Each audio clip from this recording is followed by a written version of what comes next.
হরে কৃষ্ণ সুধী ভক্ত সজ্জ, আমরা এখন চলে এসেছি রাধাকুণ্ড এবং শ্যামকুণ্ড। রাধাকুণ্ড এটা হচ্ছে রাধাকুণ্ড,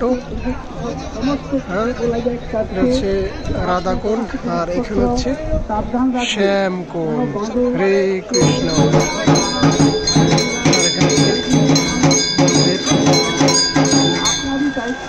হরে কৃষ্ণ। এই শ্যামকুণ্ডের রাধাকুণ্ডের মাহাত্ম্য আপনারা সবাই জানেন, তারপরও বলছি একবার। যখন কৃষ্ণ এই ধরাধামে এসেছেন দ্বাপর যুগে, তখন কৃষ্ণ যখন অরিষ্টাসুর বধ করেছিলেন, তখন রাধারানী এবং গোপিকারা বলছেন যে তুমি গো হত্যা করেছো, মহা অপরাধ করেছো।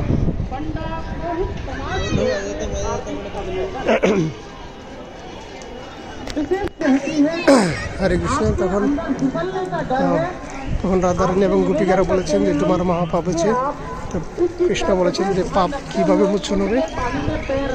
তখন রাধারানী এবং গোপিকারা বলল যে তোমাকে সমস্ত তীর্থে স্নান করতে হবে।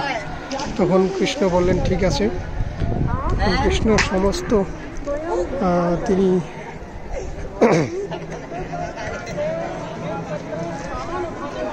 পায়ের মাধ্যমে পাড়া দিয়ে সমস্ত একটি কুণ্ড তৈরি করেছেন এবং বাঁশি বাজিয়ে সমস্ত তীর্থকে আহ্বান করলেন এবং সেখানে তিনি স্নান করলেন।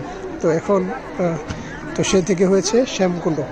কিন্তু পরবর্তীতে কৃষ্ণ রাধারানীকে বললেন যে তুমি তো পাপীর পক্ষ নিয়েছো, হয়তো পাপীর পক্ষ নিয়ে যেহেতু বলেছো সেজন্য তোমারও পাপ হয়েছে, অর্থাৎ তোমাকেও স্নান করতে হবে। তখন রাধারানী এবং গোপিকারা কী করলেন, তারাও কুণ্ড করার চেষ্টা করছেন এবং গঙ্গা যমুনা থেকে আলাদা আলাদাভাবে পানি নেওয়ানোর চেষ্টা করছেন, কিন্তু পারছেন না। তখন শ্যামকুণ্ড কৃষ্ণ তখন আবার গঙ্গা দিদিকে সবাইকে আহ্বান করছেন এবং সেই কুণ্ডে রাধাকুণ্ডের মতো পানি জল নিয়েছেন।